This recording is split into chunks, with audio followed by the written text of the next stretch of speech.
Pukul 3.47 pagi. Serangkaian serangan drone Ukraina menargetkan 4 wilayah di Rusia. Ini adalah puncak dari sebuah operasi perburuan selama 6 jam yang dimulai dalam kegelapan total. Operasi dimulai pada pukul 9 malam sebelumnya. 10 drone induk tipe Bobber lepas landas dari beberapa lokasi tersembunyi yang berbeda. Setiap drone induk ini berfungsi sebagai kapal induk mini. Masing-masing membawa 4 drone serang FPV-1. Drone-drone ini beroperasi sebagai satu unit terkoordinasi.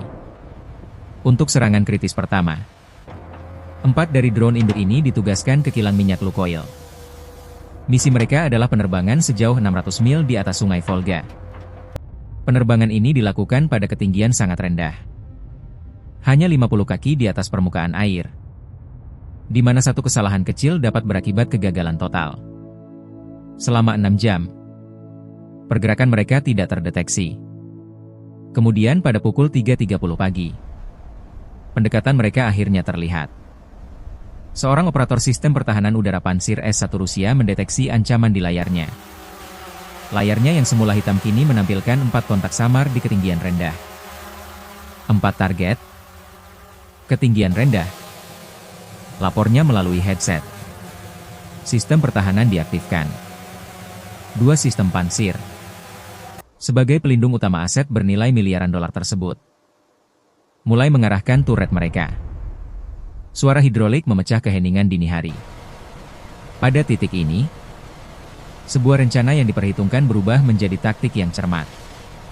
Pukul 3.40 pagi, operator Rusia berhasil mengunci target dengan jelas. 4 target terlihat di radar. Namun, kecerdasan buatan AI, Ukraina, melalui sensor thermal, melihat sesuatu yang tidak dapat dilihat oleh pihak Rusia. Sekawanan angsa liar sedang melintasi langit. AI tersebut kemudian memutuskan untuk memanfaatkan situasi. AI memerintahkan pemisahan formasi. 3 drone Bobber langsung terbang secara tidak menentu, mengubah profil terbang mereka agar menyerupai burung. Pada saat yang bersamaan, drone Bobber keempat mengarahkan pemancar kuatnya. Bukan ke radar Rusia, tetapi ke arah kawanan angsa. Drone itu melukis kawanan angsa tersebut, mengubahnya menjadi satu target palsu yang sangat besar di layar radar Rusia. Target palsu ini tampak seperti gelombang serangan rudal jelajah yang datang. Operator Rusia dihadapkan pada pilihan, 3 target kecil atau 1 target raksasa yang tampak mengancam. Sesuai doktrin militer, operator memprioritaskan ancaman terbesar terlebih dahulu. Keputusan itu keliru. Rudal-rudal pertahanan udara melesat ke langit. Rudal tersebut mengenai targetnya dan meledak di antara kepulan bulu angsa. Selama 12 detik yang berharga, kru pertahanan udara Rusia kehilangan orientasi. Sistem mereka terkunci pada target palsu, dan turret mereka mengarah ke ruang udara yang kosong. Dalam jeda waktu yang tercipta dari taktik pengecohan tersebut, keempat drone induk Bobber melaju cepat untuk menutup jarak terakhir. Pukul 3.45 pagi, serangan dimulai. Keempat drone induk melepaskan muatan mereka. 16 drone FPV memisahkan diri, menukik menuju jantung kilang minyak. Para kru Pansir, setelah menyadari situasi, mulai menembak secara acak. Tembakan meriam menciptakan jaring pertahanan di udara. Pertahanan yang dilakukan sangat gencar. 12 dari 16 drone FPV hancur di udara. Puing-puingnya yang terbakar jatuh menimpa tangki minyak mentah di dekatnya, memicu kebakaran sekunder yang besar. Pertahanan Rusia telah menghancurkan mayoritas drone yang datang. Namun, itu tidak cukup. Sistem Pansir utama telah menghabiskan rudal terbaiknya untuk target palsu, dan kini menembakkan meriamnya ke arah serangan yang kacau. Ini justru menciptakan celah terakhir yang sempurna bagi drone yang selamat. Pukul 3.47. Saat meriam Rusia menembak tanpa hasil yang efektif.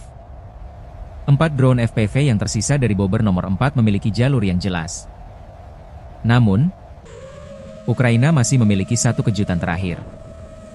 Drone induk Bobber nomor 4, setelah tugasnya sebagai pengangkut selesai, tidak berbalik arah seperti 3 drone Bobber lainnya.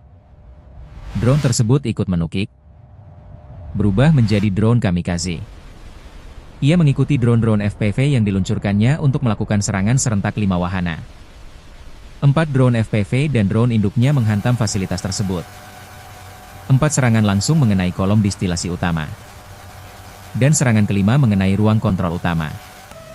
Aset strategis Rusia senilai $1 miliar hancur. Dari sudut pandang drone, transmisi terakhirnya adalah pernyataan tujuan yang singkat. Pelepasan muatan terkonfirmasi. Target terkunci. 3, 2, 1. Tumbukan. Kerbakaran di fasilitas Lukoil bukan hanya sebuah serangan. Itu adalah sebuah tabir asap strategis. Sementara Komando Tinggi Rusia sibuk menangani insiden di Nizhny Novgorod. 6 drone induk Bobber lainnya dari formasi awal masih bergerak senyap dalam kegelapan. Mereka melaju menuju target yang telah ditentukan di seluruh Rusia. Serangan utama baru saja akan dimulai. Target berikutnya dilindungi oleh sistem perang elektronik yang kuat. Pukul 4.15 pagi. 3 dari 6 drone Bobber yang tersisa mendekati pabrik Sterlitamak di wilayah selatan. Pabrik ini adalah produsen utama minyak tanah kelas militer Rusia. Bahan bakar vital bagi angkatan udaranya. Dari jarak 15 mil, 2 drone induk melepaskan muatan mereka, yaitu 8 drone serang FPV. Drone induk ketiga, Bobber nomor 8, tidak melepaskan drone-dronenya. Drone ini naik ke ketinggian dan berpatroli, menjalankan misi yang lebih kritis. Pihak pertahanan berada dalam siaga tinggi. Pukul 4.25 pagi. Sebuah sistem perang elektronik Rasuha 4 aktif, membanjiri area tersebut dengan sinyal pengacau GPS yang kuat. 8 drone FPV tersebut segera kehilangan navigasi. 1 sistem pansir di lokasi menembak jatuh 3 drone yang kehilangan arah. Serangan tersebut pada awalnya tampak gagal. Bagi pihak Rusia, itu adalah pertahanan yang sempurna. Namun, Ukraina telah mengantisipasi skenario ini. Pukul 4.30 pagi. Saat drone FPV sedang dilumpuhkan oleh sistem pengacau, Bobber nomor 8 memulai gerakannya. Drone tersebut menukik tajam. Bukan ke arah pabrik, tetapi langsung ke arah sistem pansir di darat. Bagi radar pansir, ini bukan lagi drone plastik yang lambat. Ini adalah ancaman berkecepatan tinggi dan berprioritas tinggi yang menukik langsung ke arah mereka. Operator pansir menghadapi ancaman langsung terhadap sistemnya. Tidak punya pilihan lain. Dia memutar turret dan menembakkan 2 rudal ke arah Bobber nomor 8. Namun, ini bukan sekadar manuver pengalih perhatian, melainkan pengorbanan yang terkoordinasi. Pada saat yang sama, drone induk kedua, Bobber nomor 9, juga ikut menukik, menampilkan dirinya sebagai target lain yang tidak mungkin dilewatkan. Sistem pansir, yang kini menghadapi 2 ancaman langsung, menembakkan 2 rudal terakhirnya yang siap pakai. 1 untuk setiap Bobber. Pukul 4.36 pagi. Bobber nomor 8 dan Bobber nomor 9 hancur di udara dalam 2 ledakan terpisah. Ini adalah sebuah pengorbanan yang mahal, namun mutlak diperlukan. Tindakan terakhir mereka adalah untuk menciptakan jeda waktu selama 12 detik. Selama 12 detik itu, sistem pansir sepenuhnya sibuk melacak, menembak, dan mengonfirmasi penghancuran target. Turretnya mengarah ke atas, dan operatornya sejenak tidak waspada karena keberhasilannya. Dalam jendela kerentanan yang singkat itu, drone FPV yang tersisa melakukan serangan terakhir mereka, menggunakan sinyal pengacau dari sistem Krasuha sebagai pemandu. Mereka menempuh jarak setengah mil terakhir berdasarkan perhitungan dan memori internal. Kru perang elektronik Rusia mengira mereka telah menang. Kru pansir merayakan keberhasilan mereka menembak jatuh 2 target. Mereka tidak pernah melihat 5 drone serang kecil dan senyap yang menyelinap masuk. 1 menit kemudian, pengorbanan drone Bobber terbayar lunas. 2 drone FPV menghantam langsung rumah reaktor utama. Drone ketiga menghancurkan pompa pendingin primer. 2 drone FPV terakhir yang rusak akibat ledakan rudal pansir. keluar jalur dan jatuh tanpa menyebabkan kerusakan. Namun, kerusakan besar telah terjadi. 2 drone induk dan 8 drone FPV hilang. Sebuah harga yang mahal. Sebagai gantinya, aset strategis senilai $2 miliar dan pasokan bahan bakar untuk seluruh Komando Udara Selatan Rusia telah hancur dalam sekejap. Pengorbanan tersebut dinilai sepadan. Pengorbanan ganda di atas Terlitamak memicu gelombang kepanikan baru di kalangan militer Rusia. Responsnya adalah pergeseran aset pertahanan secara besar-besaran.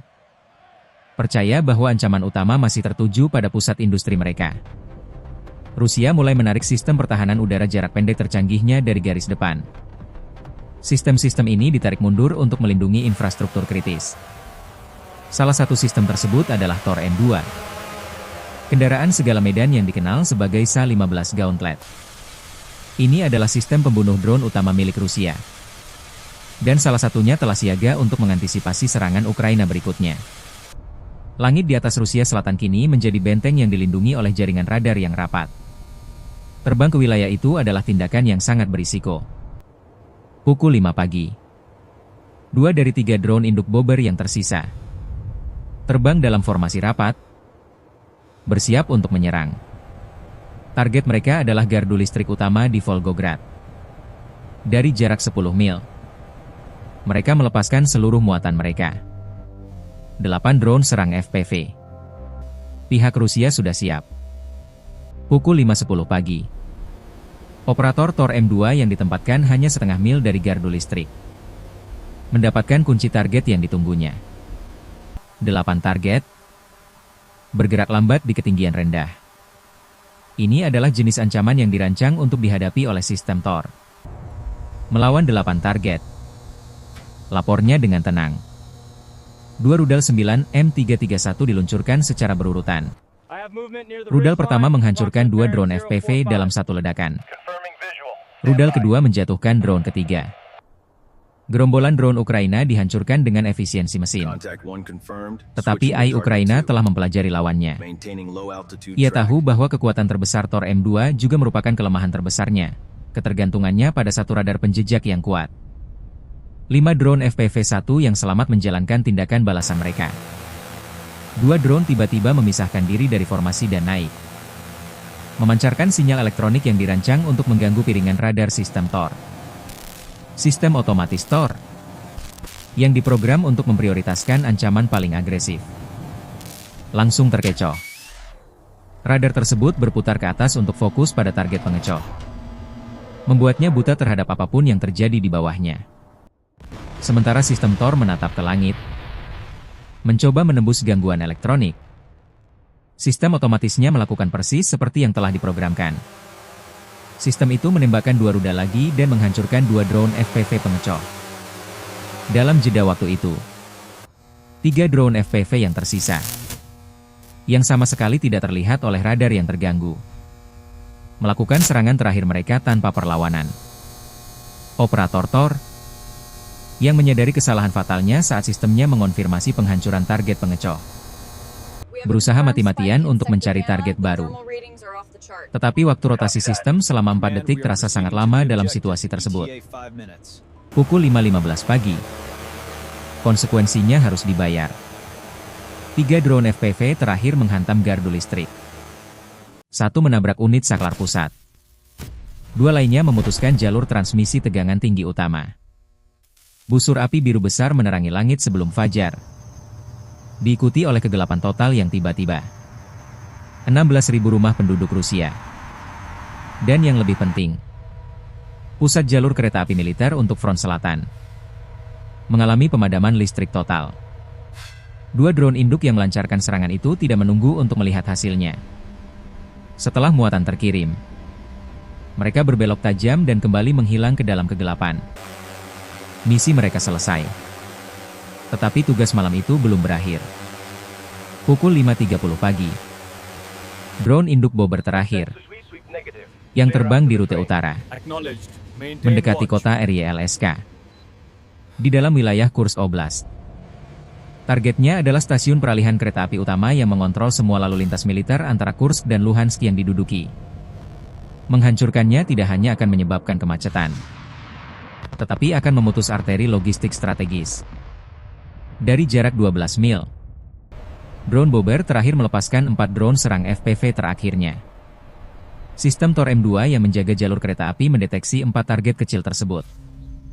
Kru Rusia, yang merupakan veteran garis depan, tidak ragu-ragu. 2 rudal diluncurkan, dan 2 drone FPV langsung hancur. Radar Tor kemudian memulai rotasi lambat selama 4 detik untuk mencari 2 target yang tersisa. Tetapi AI Ukraina memiliki satu trik terakhir. Ini bukan tentang pengecoh atau pengacauan sinyal. Ini adalah taktik psikologis. Saat radar Tor berputar, salah satu dari 2 drone FPV yang selamat menyiarkan satu sinyal radio terenkripsi. Sinyal itu tidak ditujukan ke radar. Itu adalah transmisi singkat pada frekuensi diagnostik internal sistem Tor. Sinyal tersebut berisi kode kesalahan palsu, kegagalan berjenjang, peluncur rudal 3B, yang muncul di konsol komandan di dalam kendaraan.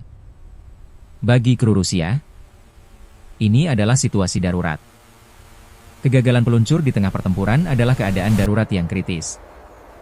Mengikuti prosedur pelatihan mereka, mereka menghabiskan 3 detik berharga menatap panel diagnostik, mencoba memverifikasi kesalahan tersebut. Perhatian mereka sepenuhnya teralihkan dari layar radar. Pada saat kru menyadari itu adalah sinyal palsu, semuanya sudah terlambat. Radar Tor menyelesaikan rotasinya, tetapi langit sudah kosong. Mereka telah kehilangan kesempatan.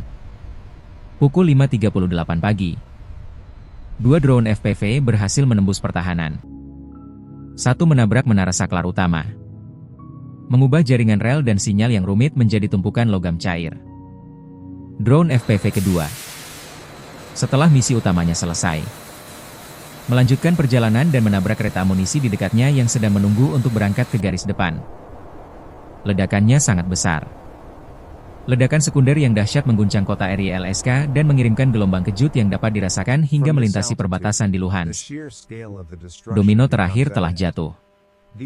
Mari kita tinjau kembali momen penentu dari seluruh operasi 6 jam ini. Pukul 3.47 pagi.